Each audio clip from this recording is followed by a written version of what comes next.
It's time for Around the Ozarks Sports Scene, sponsored by Thompson Sales, Fast Break Sports, and The Pitch. Here's your host, Scott Purrier.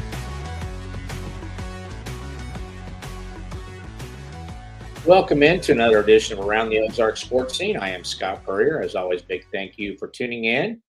We're going to talk sports locally this week, talk a lot of Missouri State athletics with the new director. That's a new title, Kelsey. How about Director of External Operations, External Affairs, Kelsey Tolbert? She has been on the scene at Missouri State since February. Kelsey, thanks for joining me today. Thanks, Scott. I appreciate it. Absolutely. Yeah, we just wanted to kind of bring you on, talk about your role, the challenges for you in this new position, and really your main goal. And what Patrick Rensdale said is, Kelsey, come join me and put butts in seats, right? Exactly. Took the words out of his mouth. Well, yeah, probably lured you in with some nice things, but ultimately said, let's do this, right? Exactly. Yeah. And so, of course, in your role, your responsibilities are to enhance the game day environment for fans, sell more tickets, get more people into the stands by any means necessary. And, of course, a big time coming up from Missouri State Athletics with the move to Conference USA. And you're on the clock right now, aren't you? I'm always on the clock. We got here and we jumped right in, and there's no thing like an off season in college athletics. It's go, go, go all the time. Absolutely. Well, of course, your background, you come to Missouri State from Appalachian State. You're a Bama grad. You saw some pretty good football back in was it 2012 to 15, I believe? You got it. Yeah, and so kind of take us through your, I guess, getting to this point in terms of high school to college to Bama, and what led you into sports marketing. Yeah, I mean, you touched on it. I did my undergrad at the University of Alabama. When I went in as an undergrad, my background prior to college was I was a dancer and a cheerleader. So that was my experience. And I knew I had no desire to be a coach, and really wanted to work in sports. So the only world that I thought I could work in was physical therapy. So I started my undergrad and have my bachelor's degree in exercise science, was planning on going and being a PT. And through my experiences at Alabama, I worked in recruiting. I worked in marketing, doing fan experience stuff with the baseball team and ticket sales. I really learned that there's a whole world outside of like just your coach and your PT, and found a niche within college athletics and the business side, the external focus side, and really focused there. So post grad, I went back to Chicago where my family was living at the time, and worked for a minor league baseball team up there in indie ball. So $0 in a budget, lots of games, and really trying to, again, put butts in seats in a really competitive market. Worked there for a year and a half and realized that Chicago weather was not built for me.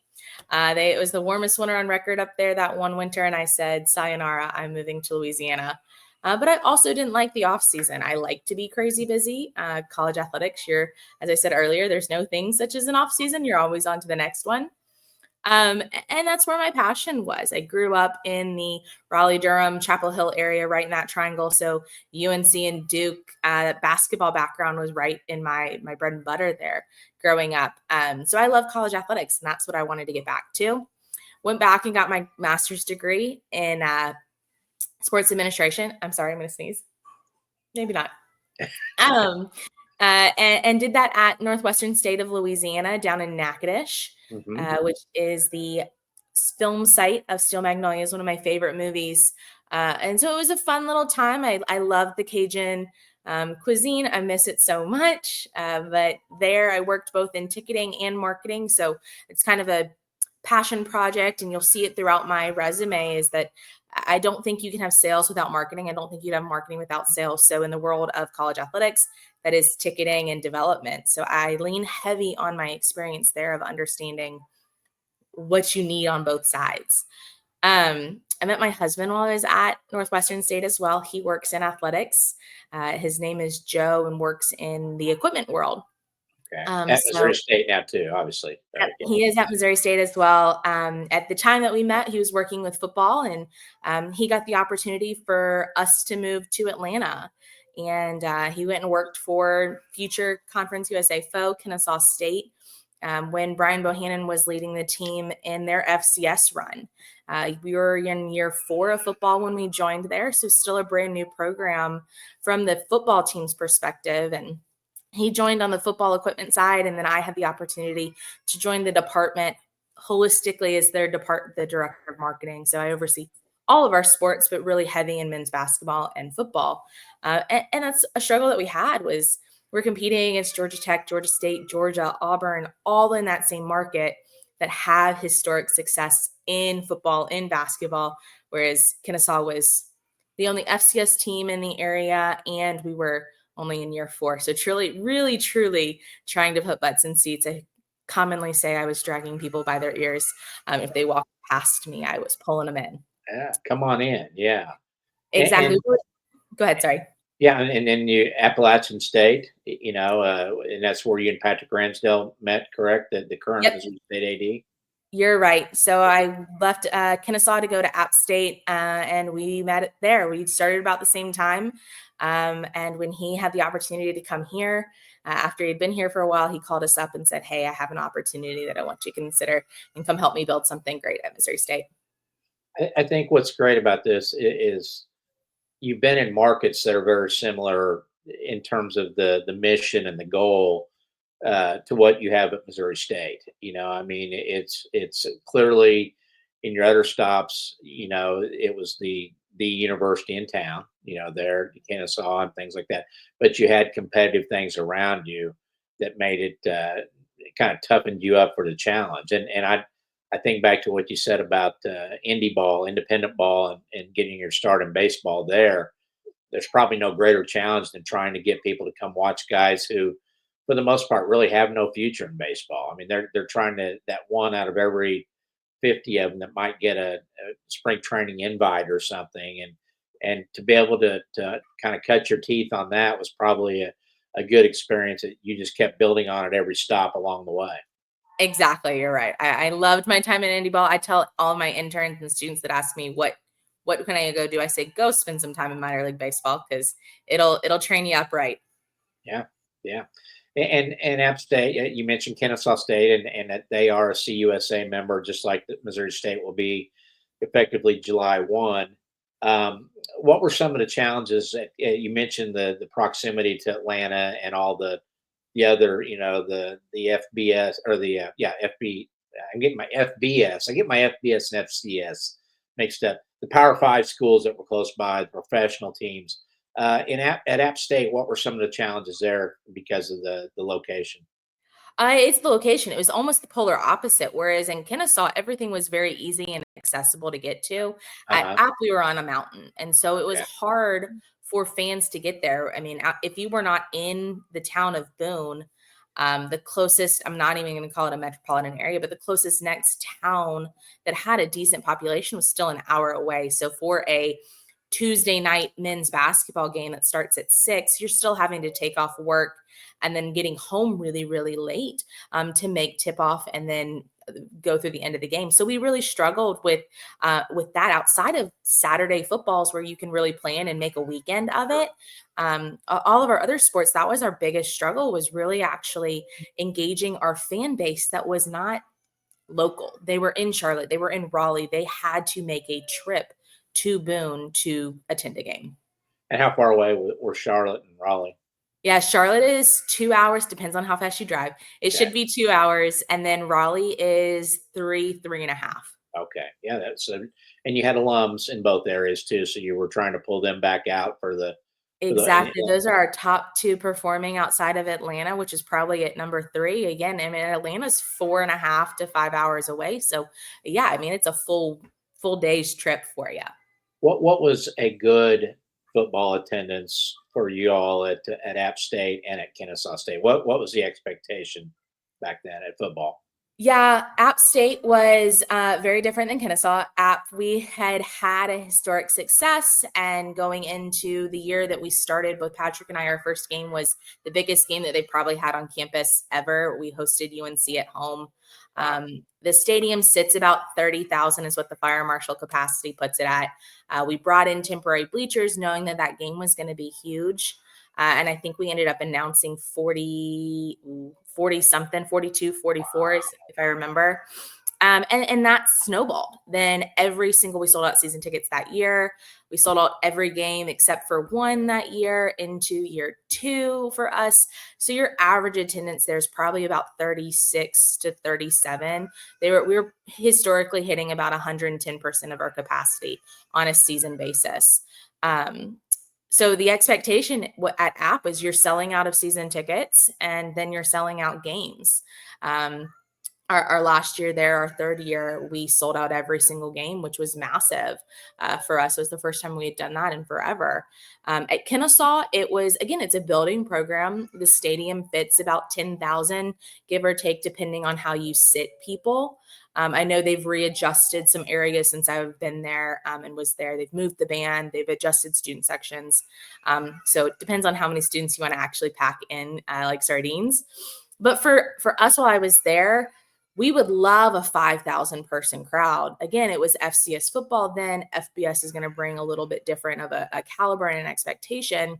I know they're hitting now about 7 to 8, which is right about capacity for them without packing in sardines. But for when I was at Kennesaw, the big push was students. And so I love that I can tip my hat on that one and know that we set record attendances for students the 3 years that I was there. They've now beat that. And I love when people beat my records because it means that the success that we built is continuing on. But to know that we had attendance records. I have a newspaper article in my office that sits where we set the first student attendance number, and our fan base that we had at that point just were like, holy crap, I can't believe we just did this. This is awesome. And they wrote a whole article on it. So that's my little reminder that you can do what people say you can't do. Do you and Patrick talk goals now, attendance goals? Do you have things in mind, and are they private? What's a good crowd for you for that Southern Methodist game on September 13th at Plaster Sports Complex?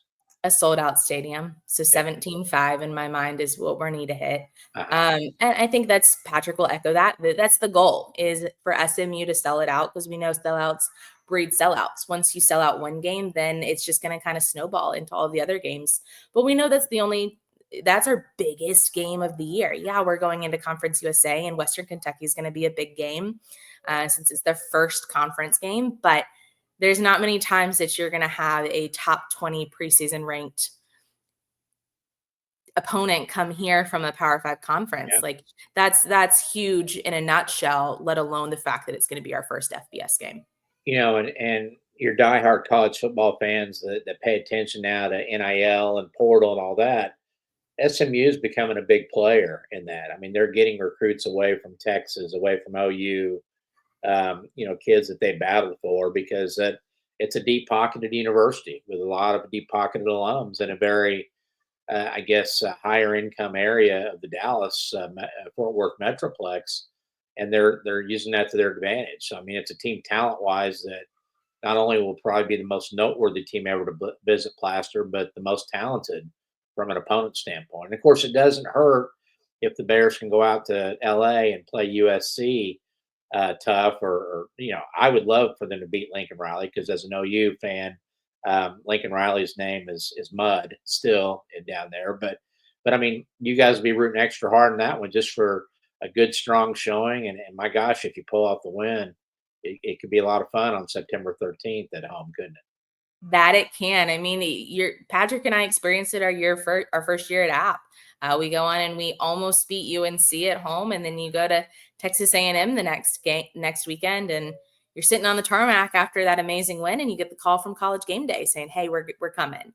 Yeah.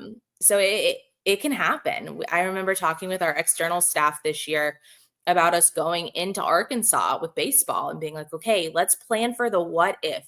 Because if we don't plan for the what if and I would love for us to have a graveyard of things, of like things that nobody ever sees, because we're that prepared. We're prepared for the wins. We're prepared for the losses. We're prepared for everything. Because if we're not if we're not prepared, our fans are going to suffer, and they're not going to be communicated to in the right way. So we were prepared, and we were able to activate when we beat the number 2 team in the country and come out with lots of different things, not just lots of content, but we were able to offer a flash sale on tickets, and that moved a ton of inventory. So there's lots of different elements that we're now starting to strategize about and think about for when the wins happen, when the wins don't happen, and then just the in-betweens. I think a big piece of what you all will have to do is educate the fans on Conference USA. I mean, when I first heard the news of the move, Conference USA to me was Memphis, Louisville, Cincinnati, Houston.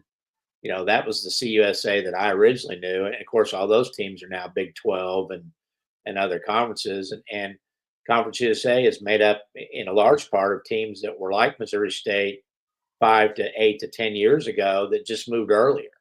But Jack State and Liberty were playing Kennesaw when we were in the FCS. Yeah. Yeah. And so I think it's going to be, would you agree, an education process on, okay, Liberty had their big football run a couple of years ago, that was very noteworthy, and just kind of trying to remind fans locally who's in this league. Will that be a big thing for you think? Absolutely. And we've talked about that as, okay, July 1, how can we communicate who we're playing? And that's going to be the benefit of also going to the CUSA, is that we do play a lot of midweek games that get us not just ESPN Plus games, but it's linear national television. That the only game on Wednesday is going to be Liberty versus Kennesaw, is going to be UTEP versus New Mexico State. And so our fan base is going to be able to see our opponents on TV week in and week out. And they don't have to go. That's how they're going to learn these opponents too, is there's more opportunity for them to actually appreciate what our competitors are doing, because it's readily accessible. You hit the ground running, as we said, in February. Got here late in the month. You got to see the Lady Bears finish off their Valley regular season title run there, and the excitement that I touched on it earlier with a guest about Beth Cunningham gets it. That was a fan base that got kind of excited. Well, very excited over having Lacey Stokes and Cayman Beckemeyer, 2 local products that were 2 of your better players, and up and down. And so you kind of got in and saw that, and that goes back to the days. And in this area, and that's kind of where I want to go with this, is what have you heard about the fan base in this area across the board? Because it's not Cheryl Burnett and Jackie Stiles rolling out there on the Lady Bears with 9,000 fans expected anymore. There are a lot of factors that play in now, from youth sports and all the demands on travel and practice with the kids, to where parents just can't make it. And the transfer portal and how hard it makes now to get to know kids because they may be here and gone. And the I guess the unbelievable amount of streaming games you can watch on ESPN Plus, including most of the Missouri State games. You're facing things that your predecessors in the past had no idea what they would have done with that. And how do you combat all that? I threw a lot at you. One thing, first of all, your thoughts on the fan base here and what you've been able to pick up so far. Yeah, so far our fan base, from what I've been able to pick up, is they're hungry. They're hungry for success. They're hungry for more, just overall, more communication, more energy, more everything. We did a fan survey with the basketball fans this year for the first time in 10 years. And so we got a lot of really good data on that, and fans can expect that now as more asking opinions. One of the blessings that I've been able to do is come in and really experience Missouri State as a consumer and as a fan, because sometimes in the world of athletics and this industry, we get so streamlined in our purview of, okay, I got to do this script, I got to get this promo out, I got to do this content piece, that we forget that we're communicating with real life fans that have other things going on. And so what do they want? We may be seeing this really cool promo that a school down the road did, but does that work for our fan base here? And really communicating and listening to our fans is something we're going to do. And our fans want to be listened to. The amount of fans that I've had reach out and say, hey, we're so excited that you guys are here. Let me know how I can help. Would love to give you ideas or love just to pick your brain and talk to you. I love that. It means that our fan base is engaged and they're willing to assist and want us to succeed. So I think that's the biggest thing I've seen from our fan base. But all the struggles that you mentioned, and I'm not even going to say they're struggles, but they're fun little challenges. They're bumps in the road. Every other person that's sitting in my position is dealing with this across the world. Of college athletics and professional sports. I mean, I got the Carolina Hurricane Florida Panthers game on in the background over here. But it is that, what are we doing in-house? And that's going to be our biggest challenge this year that I hope that our fans are going to see, is that win or loss on the court, on the field, on the playing turf, like whatever, we want to make sure that the experience that our fan base is achieving is amazing, give or take the win or loss, so that when they get on campus, from parking to when they exit campus, everything that they touch, they see, they taste, they smell is all an amazing, memorable opportunity. And so it's working on customer service with all of our staff, all of our third-party vendors, but it's also working with them on value. That's one of the things that we're hearing through this survey is, what's my value? If I'm going to spend X amount of dollars, yeah, I would ultimately love to see a win, but what else am I getting? And that's a challenge that everybody's facing across the world is, okay, yeah, we may be raising prices because of NIL, or you have schools that are adding on fees or X, Y, or Z to help fund this rev share that's potentially coming. But what are we also doing for our fans? We can't just keep asking for more without also giving more. So we're going to give some more. What was the top one or two complaints from your surveys that you got back? Was it pricing? Was it environment or atmosphere? It kind of summarize what you saw. Yeah, one thing that we looked at is concessions. We're always going to ask you a concessions question, but when it talks about basketball, it's really one of the biggest complaints is concessions and the price, but then also the quality. And we've had those conversations with our third-party vendor over there, and they actually just hired a new GM that I'm very, very, very excited to bring him on board and start working with. And so that they're also aware that they hadn't had that survey feedback either. So they may have heard it once or twice, but to really have that hard data, it's hard to ignore that. And so we're having those strategic conversations on what can we do? We were doing the survey right as Coastal came out with their whole gimmick with football season tickets. So do we go that far? Do we look at something like the Mercedes-Benz and offer a value menu? But what's that give or take that we can offer our fans as well? So concessions was one, and then game atmosphere was another. It was a combined men's and women's basketball survey. So we had some fans that attended both, some that only attended one or the other, but because since consistently we saw the women's basketball net promoter score was much higher than the men's basketball. And you're going to expect that after the season that the men had on the court, but it was drastically different. And so there's a gap there. And what are we doing between men's basketball that we're not doing at women's, or what does women's have that men's basketball doesn't? And how can we, and not copy and paste because they're two separate sports, two separate fan bases, but take the key point and change it over in men's basketball. But one thing that we did hear and we did see, and I've seen it, and I think everybody knows, is our fan base is aging. They're older. And so we have a need to grow our fan base within the 25 to 44-year-old demographic, the millennial, the young fans, or the young family fans. And we saw that a lot. And a lot of the comments is our fans know that. And we compared age demographics. So we took the survey as a whole, but then we also broke down that survey into just that specific demographic and how different we asked fans to rank their thing that makes them decide not to come to a game all the way from top 10 to the least. And overall, In the survey, if you just took every age, parking was number one. But when you just look down to that 25 to 44-year-old demographic, it was pricing of tickets and value, and parking was actually way lower.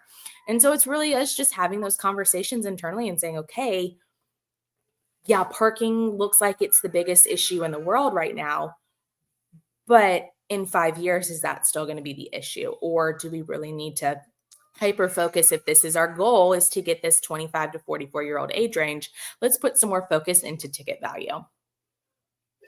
And this is an area that I mean, Al Davis is right. Just win, baby. I mean, I'm sure that's every market, but people want to follow a winner. And there were some comments this year critical of the crowd at times on the men's side, and that just kind of makes fans go, well, if you'll win, I'll come to more games, and so I imagine, obviously the biggest thing to help you is W's, and that helps 'cause everybody will go. You've got to have some coaches though that are excited to have an emphasis on the game day environment and doing things to get more people in there. And yeah, I just love Ryan Beer. I think he's perfect for that football program with his enthusiasm and are their facilities on par with other people? No, but he knows what they need and he's going to go get it. And I guess one step in the right direction is that new turf. I mean, I think you had a video from the very top, and it looks like that's a big step toward making that a facility that's caught up with other people, isn't it? It makes such a difference. When I first got here, obviously the old turf was still there and we did some tours, and you walk in with that new turf and it's just, it's so soft. It is so nice. So the team's going to love it to play on it. But yeah, it pops. And it makes, without doing a ton of other work to the stadium, which is coming, but it just makes a difference already. One of the things that's been harped on in this area for years has been the student involvement, and getting Missouri State students engaged to where it's important to come to football and basketball and baseball games, all those in particular. I think they've done a great job with the tailgate atmosphere for the students and the fans now with the Bear Fest Village outside the stadium. I still think there's more students that don't come in. They tailgate and go back and do whatever, or they come in for a half. But what are your plans with Patrick to engage? Because what is the enrollment, 22, 25,000 in that range? Right around that 22, I believe, is what we're sitting Yeah. at right now. How do you convince them that it's an event and it's a FOMO thing from Missouri State Athletics in this first year of CUSA? It's starting January or June 2nd, which is the first date of orientation. Had I been here earlier, it probably would have started earlier, but it's really getting in with them the minute that they step foot on campus, that they are engaging with athletics in a fun and exciting way. Because this class isn't going to know anything different than Conference USA and FBS football. Yeah. So really, really, we're focusing on this incoming 4,000 to 5,000 class of freshmen. And if we can win there, we can win with the rest of our students, because they're going to come bring their big brother, big sister from their sorority or fraternity, or their RA, and really just engaging with them and saying, hey, this is the thing to do. Yeah, you're senior down the road. We love them and they're great, and I don't want to forget about them, but we got to focus on this incoming class, because they're a quarter of our student population. And by the time that they're seniors, 4 years down the road, we will have done that 4 years over, and nobody will know anything different than FBS football. And that football is the thing to do on a Saturday in Springfield. The tailgate areas for the students and the general fan population are different areas, right? Yeah. For football. What are your thoughts on that? And is that something in the future you try to figure out a way maybe to blend them in together? Yeah. So what I know, without ever seeing a football game, from my understanding, is students used to be down by Glass Hall until the construction started happening, and then they moved them behind Freddie. We've talked with a lot of student groups. Most of them like that back in that little area. One thing that we're looking at is expanding that to include, it really gets eaten up by the large student organization. So your fraternities and sororities, your traditions council, your bear apocalypse groups, those that can really organize and have a large body of students to help organize.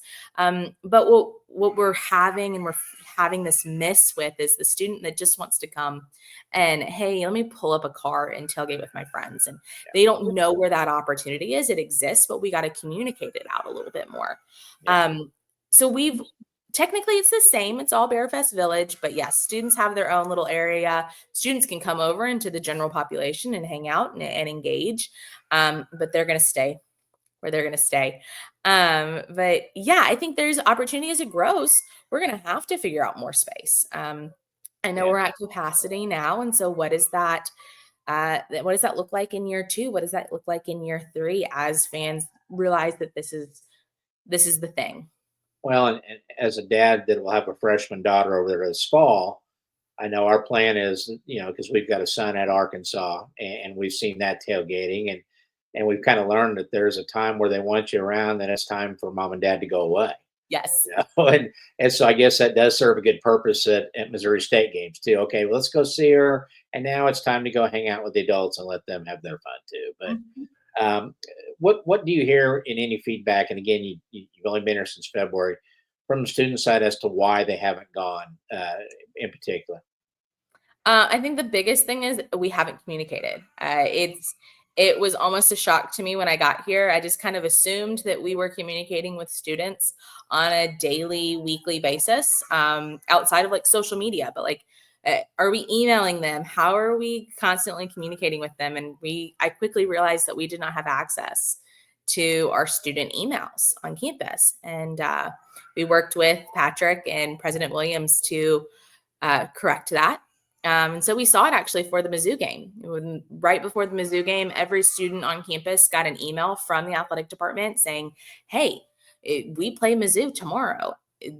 Let's come out and support the baseball team. And hey, guess what? Student tickets are free. And we saw a record student attendance that game.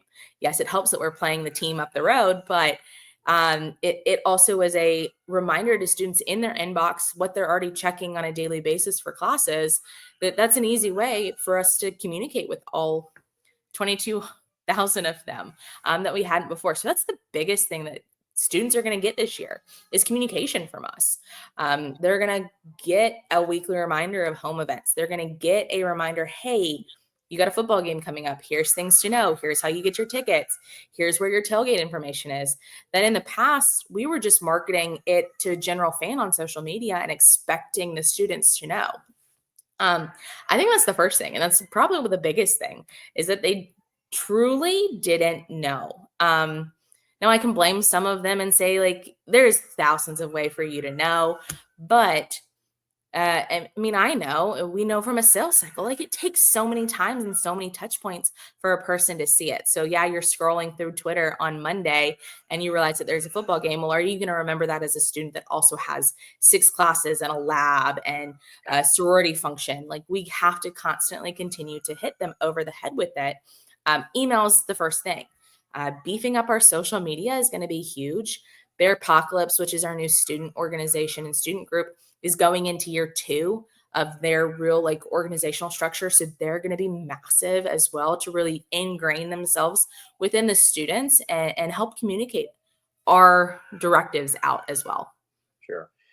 You touched on it earlier, but this is a league that will play some Wednesday night football games. I think the Bears have one at home. I noticed like October 29th, maybe. Is that Florida International? Yep. I think comes to town. The Bears play a couple on the road, don't they, on those Wednesdays? Yep. That'll be another challenge in the Bible Belt of this area, Wednesday night and football. But if you want to see it, you make it happen, right, on Wednesday nights. And by then, you hope late October that buzz is still there, carrying over from September and early October. And we dealt with this at App as well. Sunbelt does midweek games as well, and their Conference USA likes them. I expect us to have a few moving forward, and they're fun. They are a guaranteed night game when sometimes you're not guaranteed a night game ever. And so it's a fun time that we're getting the new LED lights in the stadium. We're going to be able to play with that this year at that game. We're going to be able to, it's a Wednesday, it's in the middle of the school year. This year, at least it's close to Halloween. So maybe some of my age will take their kids and come to the game. But I know a 7:30 game is hard for my kids because it's bedtime. And so we know that it's going to be a different market for us. We're going to heavily, heavily market that game to students because we know students can come out and attend a Wednesday night game and then hopefully still make it to their 8 a.m. class on Thursday. They have a little bit of better bounce back than I do. Explain the relationship, because I don't think fans fully understand it, even since they've been here now for a dozen years or so. But what Learfield does and what Missouri State Athletics internally does. I mean, you're part of the Missouri State internal team. How does that work together with Learfield?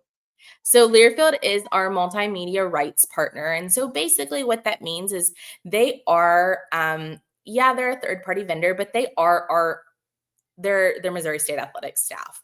But they are going out and they are creating strategic partnerships within corporate partners for us. So they sell sponsorship packages. So when you traditionally see like the video board commercial or the public address announcing saying that's a first down Bears presented by Ford Automotives or something like that. Those are sold through our Learfield partnership. And they do radio broadcasts, but they help us in so many other ways with game giveaways and just connecting us with individuals in the community and helping form that holistic partnership additionally. So they are a part of our external team and they work with every single one of us day in and day out to really help produce the environment and the atmosphere that we want at game day. This is really a new, bigger commitment by Missouri State than it's had in a few years into your position. And you got to have coaches that buy in. And just wanted to ask you about the level of excitement from Ryan Beard and Conzo and Beth Cunningham and Joey Hawkins. Are they all pretty pumped up to have somebody that their job is to get more people at these games?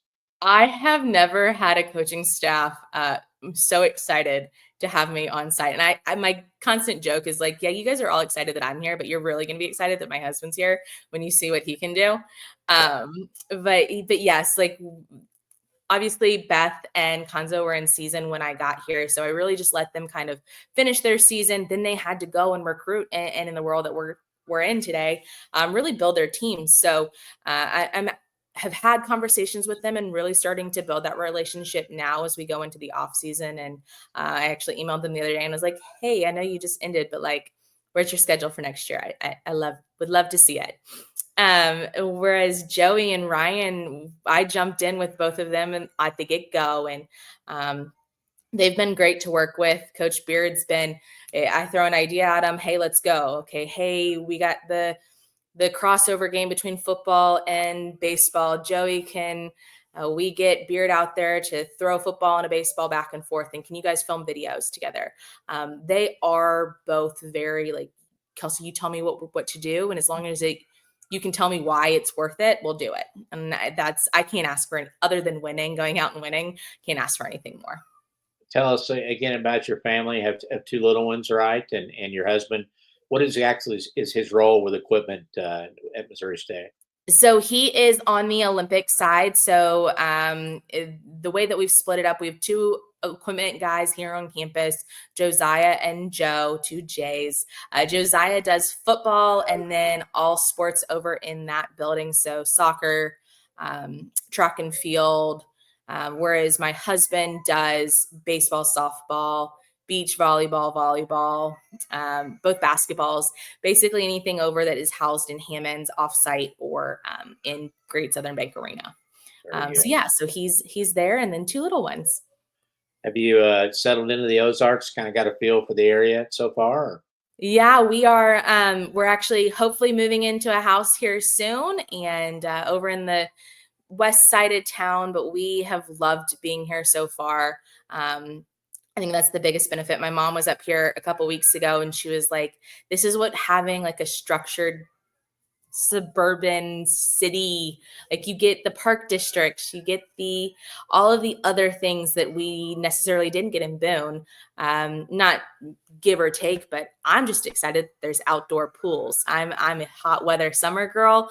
We did not have an outdoor pool in Watauga County in North Carolina, so I'm ready for a pool. Well, that's awesome. Well, I know you're going to do great work. I know you got a lot to do this summer. The branding for Conference USA, is it well down the path? Is there still stuff to do in that regard? Where are you guys on that? Branding is never set in stone. It's always a moving target because you're always going to work with what's trending and what's new. But yeah, we have had constant communications with the conference. I actually went to my undergrad with one of the conference staff members that we're working very closely with. So it's a fun full circle moment. But there's a lot of fun things that our fans can experience and we'll see coming out July 1. Very good. Kelsey, thank you for your time and best of luck this summer. And we'll see you over at Plaster this fall. Thanks, Scott. You bet. Kelsey Tolbert, the new Associate AD for External Relations in Missouri State. Always a pleasure to hear what's going on over there and big things. I know that Patrick Ransdale's relationship with her is a huge plus because they're on the same page. And I think he's saying, Kelsey, let's go find him. Let's get him in here. That's a good thing for Bears fans and Bears athletics, having people pulling those strings behind the scenes. We're going to thank our sponsors now. I always appreciate Fast Break Sports, the Pitch Pizza and Pub, and Thompson Sales.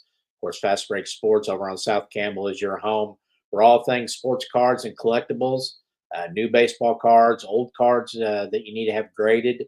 Go in and see the guys at Fast Break Sports, and they'll get those things protected and taken care of for years to come.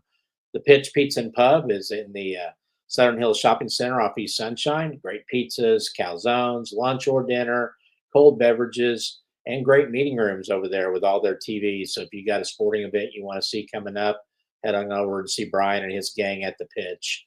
And Thompson Sales, our latest sponsor. Of course, the Thompson boys have been dealing since 1919 with GMC, Buicks, Cadillacs.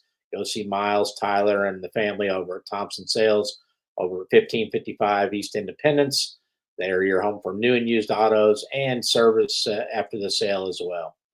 That's going to do it for this week's edition of Around the Ozark Sports Scene. Again, thanks for tuning in, and we will see you next week right here on the program.